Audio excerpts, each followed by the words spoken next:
Hello friends.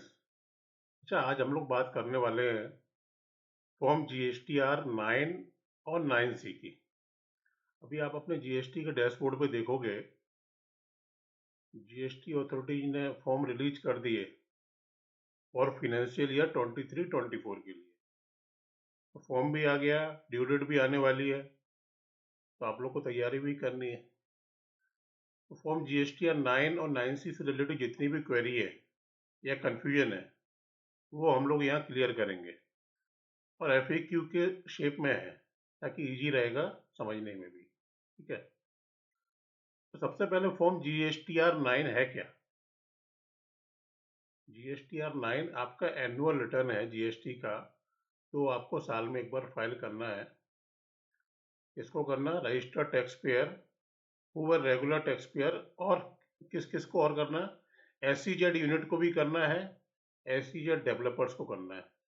इनको GST zero लगता है, एग्जाम्प्ट रहता है, बट रिटर्न तो फाइल करना है, क्योंकि आईटीसी तो रहता है, फॉर्म 2B भी रहता है। ठीक है। अच्छा, इसमें एक नोटिफिकेशन आया था, नोटिफिकेशन 14 जुलाई में, तो उसमें एक थ्रेशोल्ड लिमिट दे दी थी कि अगर किसी रेगुलर टैक्स पेयर का एग्रीगेट टर्नओवर 2 करोड़ से कम है, तो उनको जीएसटीआर 9 मैंडेटरी नहीं है, बट मेरे हिसाब से रिकमेंडेड है, फाइल करना चाहिए।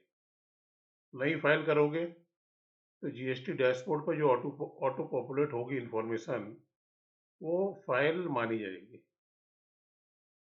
तो आप ऐसे समझो, अगर आपका एग्रीगेट टर्नओवर 2 करोड़ तक है, तो आपको मैंडेटरी नहीं है फाइल करना।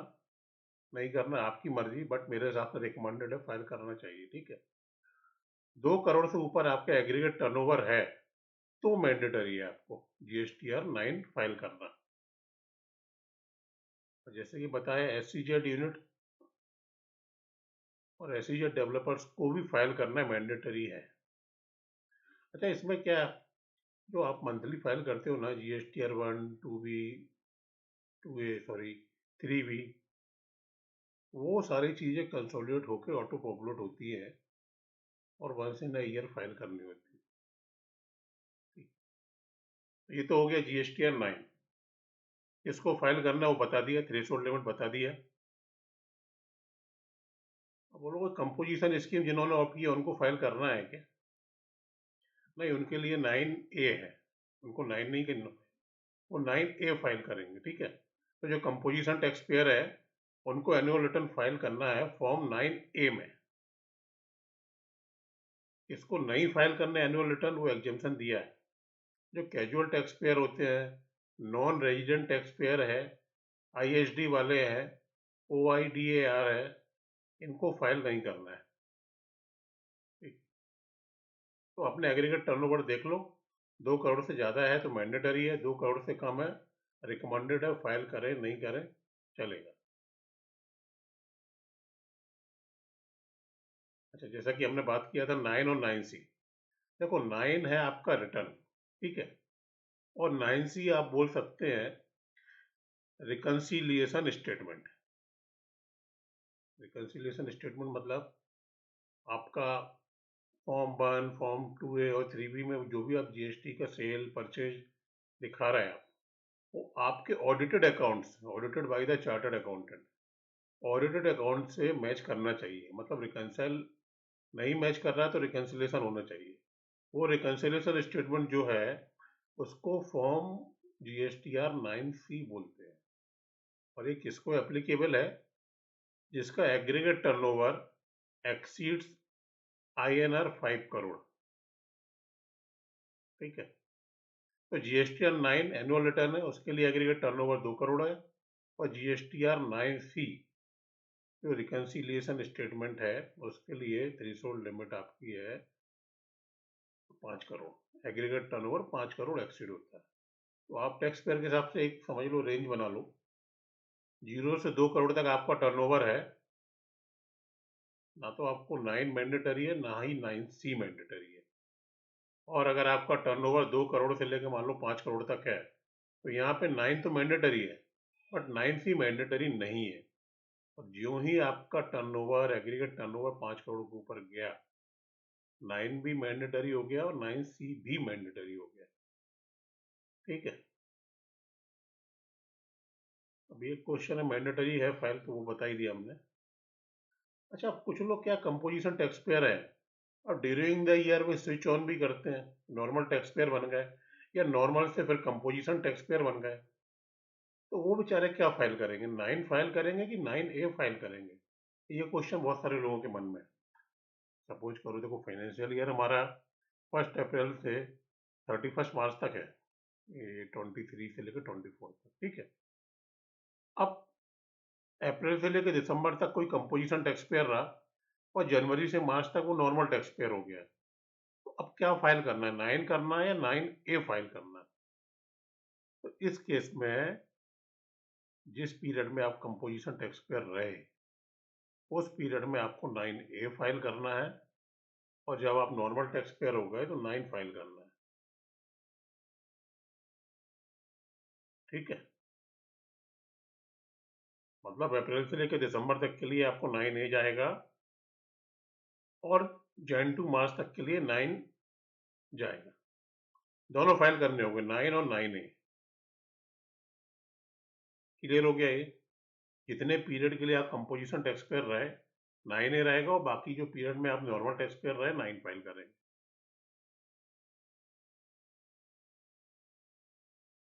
अच्छा, अब किसी ने बोला कि मेरा during the year GST cancel हो गया किसी भी रीजन से, ड्यूरिंग द ईयर कैंसिल हुआ, तो जीएसटी आर 9 फाइल करूंगा क्या? बिल्कुल फाइल करना है आपको। जीएसटी आर 9 तो फाइल कर रहे ही है।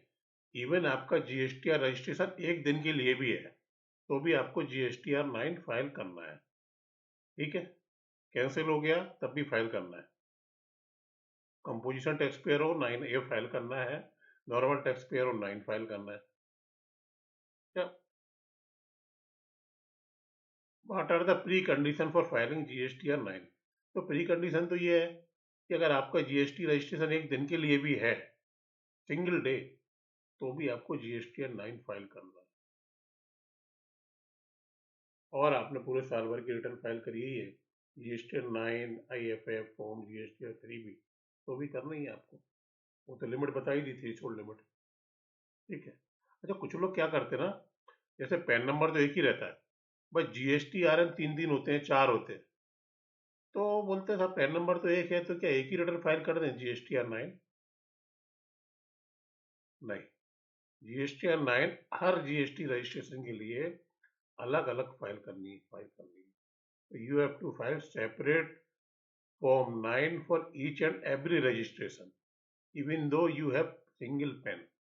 ठीक है, पेन एक है कोई, उससे क्या है, रजिस्ट्रेशन तो आपके तीन है ना, चार है, तो सबकी अलग अलग फॉर्म 9 फाइल होगी। अच्छा, इतनी बात तो कर ली हम लोगों ने, 9 की, 9C, 9A, ड्यू डेट की बात तो करी नहीं ना। तो ड्यू डेट क्या होती है इसकी? 31 दिसंबर, ईयर एंड के बाद। जैसे 31 मार्च टू 2024 खत्म हुआ ना, तो उसके बाद 31 December of subsequent financial year. ठीक है, या 31 December following the relevant financial year. जैसे FY 23-24 की ड्यू डेट जो है वो 31 दिसंबर 24 है, इसलिए बोल रहा हूँ टाइम कम है। तैयारी स्टार्ट कर दो, यूटिलिटी फॉर्म आ ही गया जीएसटी डैशबोर्ड पे, तो फाइल कर ही सकते हैं। ठीक है, form GST R 9 return is required to be filed at entity level और जीएसटी आइन लेवल, वो बता दिया हमने। एक पैन नंबर है और 3 रजिस्ट्रेशन है, तीनों का अलग अलग फाइल होगा, पैन से कोई मतलब ही नहीं है। अच्छा, ड्यूरिंग द ईयर कोई रिटर्न फाइल नहीं करी, जीएसटी आर 1 फाइल नहीं करी नीचे, और जीएसटी आर 3 भी पेंडिंग है ड्यूरिंग द ईयर, फिर जीएसटी आर 9 फाइल हो सकता है क्या? नहीं हो पाएगा। पहले पूरे साल भर की सारी रिटर्न तो फाइल कर लो, तो मंथली है, तो उसके बाद ही जीएसटी आर 9 फाइल हो पाएगा, अदरवाइज नहीं हो पाएगा। मतलब ड्यूरिंग द ईयर कोई रिटर्न आपका जो मंथली रिटर्न पेंडिंग है, तो जीएसटी आर 9 आप फाइल नहीं कर पाओगे। ठीक है। कैन आई क्लेम और report any unclaim ITC through annual return? नहीं, यही तो अथॉरिटी की ब्यूटी है, वो नहीं करने देंगे आप।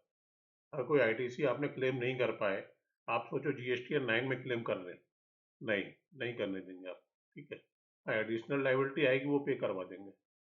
जैसा कि 12th क्वेश्चन में आप देखोगे, in form GST 9 can additional liability not reported earlier in form GST 3 be declare?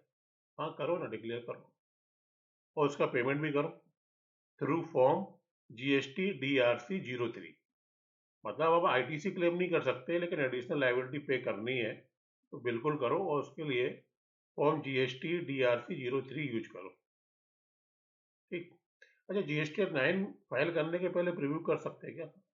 हाँ, कर सकते हैं, प्रीव्यू कर सकते हैं आप। पीडीएफ फॉर्म में भी कर सकते हैं, एक्सेल फॉर्म में भी कर सकते हैं। ठीक है।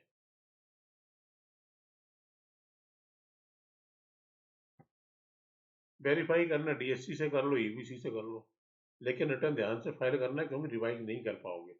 जीएसटी 9 आपने फाइल कर दी, रिवाइज नहीं होगी, उनको ध्यान से फाइल करना। 31 दिसंबर 24 ड्यू डेट है फाइनेंशियल ईयर 23-24। ठीक है। 9 का थ्रेशोल्ड लिमिट 2 करोड़ है, 9C का 5 करोड़ है, 9A कंपोजिशन वालों के लिए। ठीक। मेरे ख्याल से सारे क्वेश्चंस का आंसर हो गया है। फिर भी कुछ क्वेश्चन है तो कमेंट में देना, मैं रिप्लाई कर दूंगा जो भी डाउट होगा। Thank you friends.